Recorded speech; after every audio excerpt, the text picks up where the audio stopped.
Hello and my name is Ketan Vyas. आज हम लोग बात करने वाले हैं वैक्यूम बॉम्ब के बारे में जिसने आप देखेंगे जो रशिया है इसने यूक्रेन पे इसको गिराया है। आप नाम ही से समझ सकते हैं वैक्यूम बॉम्ब का मतलब होता है जहाँ पे जो एक तरीके से पूरी जो कंडीशंस है पर्टिकुलर एनवायरनमेंट है वो वैक्यूम की क्रिएट कर देना। ऑलमोस्ट आप देखेंगे वैक्यूम क्रिएट करने का मतलब होता है दैट एब्सेंस ऑफ ऑक्सीजन और any certain type of air. तो यहाँ पे ऑक्सीजन हटाने का काम कौन करता है भैया? वैक्यूम बॉम्ब करता है। इस वैक्यूम बॉम्ब को हम लोग थर्मोबैरिक बॉम्ब भी कहते हैं, संग में इसको एरोसोल बॉम्ब भी या फिर वैक्यूम बॉम्ब भी बोला जा सकता है। एक तरीके का ये क्या है? एक्सप्लोजिव है, जिसको क्या करा जाता है भैया? क्लियरली आप यहाँ पे देख सकते हैं थर्मोबैरिक, एरोसोल, वैक्यूम बॉम्ब एक किस तरीके से इस्तेमाल किया जाता है भैया। ये क्या करता है, जैसे ही कहीं पे फटता है तो ये जो सराउंडिंग में ऑक्सीजन होती है उसका इस्तेमाल करता है ताकि ये क्या कर सके, एक बहुत ही ज़्यादा हाई टेम्परेचर एक्सप्लोजन की तैयारी करे और उसके बाद ये ब्लास्ट हो जाए। दैट मीन्स जो सराउंडिंग में इसके ऑक्सीजन रहेगी ये उसको यूज़ करेगा एज फॉर द ब्लास्ट। इसके बाद आप देखेंगे एक्चुअल प्रैक्टिस में ये जो ब्लास्ट होता है, ये ब्लास्ट वेव जो होती है वो टिपिकली क्या करी जाती है? प्रोड्यूस करी जाती हैं ऐसे वेपन्स के द्वारा जो कि मतलब इसका जो ब्लास्ट होगा, समझो इसका जो ब्लास्ट होगा वो बड़े लॉन्ग टाइम के लिए रहता है। मतलब लॉन्ग टाइम इन सेंस अगर देखोगे उसका बड़े लंबे टाइम तक उस चीज़ का प्रभाव रहेगा एज कम्पेयर टू द छोटे मोटे जो पाकिस्तान वाले बॉम्ब होते हैं, कन्वेक्शनल कंडेंस एक्सप्लोजिव जिसको अपन लोग बोलते हैं, जो कि डब्बे में पैक होके आते हैं, कहीं पर भी फाड़ दिए जाते हैं। तो उसके कंपेरिजन में जो इसका इफेक्ट होता है बड़े लंबे टाइम के लिए इसका इफेक्ट होता है। इसको अपन लोग as a fuel, as a explosive बोलते हैं। इसको क्या बोला जाता है भैया? फ्यूल एयर एक्सप्लोजिव बोला जाता है। FAE इसका शॉर्ट फॉर्म होता है, आप लोग देख सकते हैं फ्यूल एयर एक्सप्लोजिव। आप समझिए इसका फ्यूल एयर एक्सप्लोजिव कहने का इसमें क्या रहता है भैया? आप देखेंगे 2 चेंबर रहते हैं। एक्चुअली में होते 3 चेंबर हैं, लेकिन एक अलग चीज़ के लिए होता है, बाकी 2 अलग चीज़ के लिए होते हैं। तो अपन लोग इसको 2 ही चेंबर कह सकते हैं।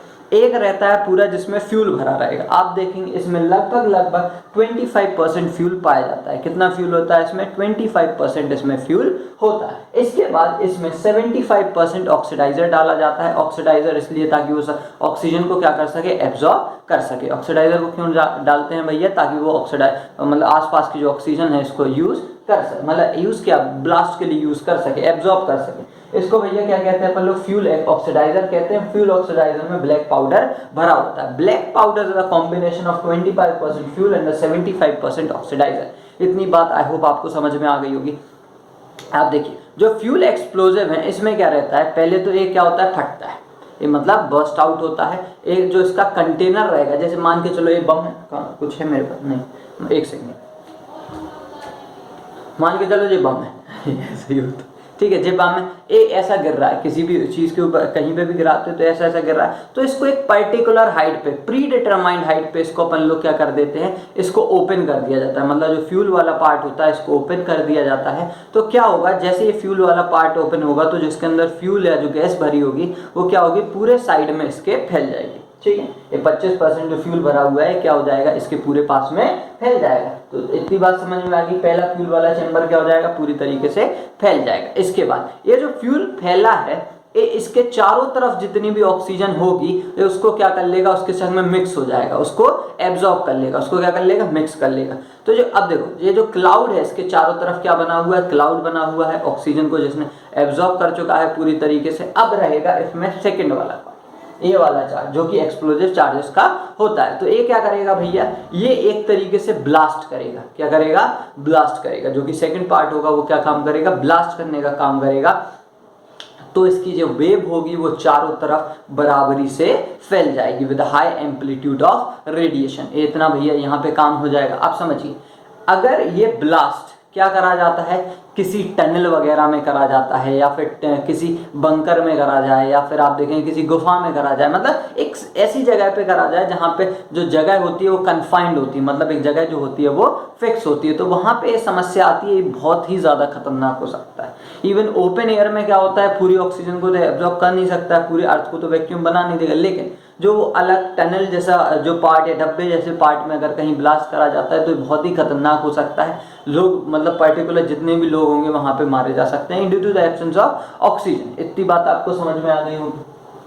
अब समझिए बात, इसके बाद क्या रहता है? इसका जो ब्लास्टर मैकेनिज्म रहता है वो इस हिसाब से बनाया जाता है कि ये बहुत ही ज़्यादा यूनिक, खुद समझ रहे हैं, पहले क्या होता है, फ्यूल निकलता है, उसके बाद पूरा एब्जॉर्ब करता है, उसके बाद ये ब्लास्ट होता है, मतलब अपने हिसाब से बॉम्ब चल रहा है एक तरीके से, ठीक है। इसके बाद क्या होता है, अब मेन दिक्कत क्या आती है, आदमी को मारता क्या है। It is not the absence of oxygen which kill the person, it is a wave, जो रेडिएशन गया, ये वैक्यूम बना, वैक्यूम के बाद क्या होता है, बहुत ही ज्यादा ब्लास्टिक टाइप का रेडिएशन करता है, जिसकी वजह से वो रेडिएशन किसी के भी लंग्स या फिर जो भी बॉडी पार्ट, मतलब नाक से हवा में जाएगा, लंग्स हुआ, किडनी, इनको फेल कर सकता है, जिसकी वजह से जो आदमी होता है वो मर जाता है। आप देखेंगे इसमें जो फ्यूल इस्तेमाल करे जाते हैं भैया, वो कौन कौन से फ्यूल इस्तेमाल करे जाते हैं, एक तो इथाइलिन ऑक्साइड का यूज करा जाता है, एक प्रोपाइलिन ऑक्साइड का यूज करा जाता है। ये दोनों ऑर्गेनिक कंपाउंड हैं, जब मैं आपको केमिस्ट्री पढ़ाऊंगा 10th की और 12th की, तो उसमें हम लोग इसके बारे में चर्चा करेंगे। इतनी बात आपको समझ में आ गई। क्या कौन सा यूज करा जाता है भैया, इथाइलिन ऑक्साइड यूज करा जाता है, प्रोपाइलिन ऑक्साइड का इस्तेमाल करा जाता है, जो कि बहुत ही ज्यादा टॉक्सिक होता है। टॉक्सिक मतलब जहरीला होता है, अगर आप इसको इनहेल करते हैं तो आपके मरने के चांसेस बहुत ही ज्यादा जल्दी हो जाएंगे। इतनी बात आपको समझ में आ गई। चलिए अब बात करते हैं यूएस एजेंसी के हिसाब से, जो यूएस एजेंसी है, जिसका ये काम गया US agency, according to the central intelligence agency, इनने एक स्टडी करी थी, जिसमें आप देखेंगे कौन सी है भैया, सेंट्रल इंटेलिजेंस एजेंसी, इनने स्टडी करी थी और इनने बताया था कि जो FAE वेपन्स होते हैं, फ्यूल एयर एक्सप्लोजिव वेपन्स होते हैं, इनको अगर किसी कन्फाइंड स्पेस में, मतलब एक बंद स्पेस में या फिर एक पर्टिकुलर फिक्स जगह पे अगर इसका एक्सप्लोजन कराया जा सकता है, तो ये बहुत ही से ज़्यादा बहुत खतरनाक हो सकता है, लेकिन खुले एरिया में उतना ज़्यादा खतरनाक नहीं होता। खैर ठीक है, जाने तो फिर भी जाती हैं एक्सप्लोजन की वजह से, या फिर किसी वजह से बिल्डिंग कोलैप्स होती है तो जाने तो जाते हैं। इसके बाद इसका पहली बार इस्तेमाल CBU-5, पहला बॉम्ब भैया कौन सा था, CBU-55 का इस्तेमाल करा गया था अमेरिका के द्वारा, और ये वही अमेरिका है जो आज कह रहा है लड़ाई रोक दो। CBU-55 यूएस के द्वारा यूज करा गया था, किस पे, वियतनाम वॉर में इसको इस्तेमाल करा गया था। इतनी बात आई होप आपको समझ में आ गई होगी। इसके बाद इसका जो थर्मोबैरिक होता है, थर्मो का मतलब होता है हीट और बैरिक का मतलब होता है प्रेशर, तो जो हीट प्रेशर वाला जो कॉम्बिनेशन होता है इसका, संग में जो फ्यूल होता है, फ्यूल एज अ एक्सप्लोजिव जो इस्तेमाल करा जा रहा है, इसमें क्या रहेगा, इसको गोरिल्ला वेयरफेयर मूवमेंट में इस्तेमाल किया गया था। किसमें यूज करा गया था, गोरिल्ला वेयरफेयर मूवमेंट में इस्तेमाल करे जाने लगा है 1983 के बाद से। आई होप आपको ये इसके बारे में पूरी मैकेनिज्म इसकी समझ में आ गई होगी। संग में इस बॉम्ब के बारे में पता लग गया होगा।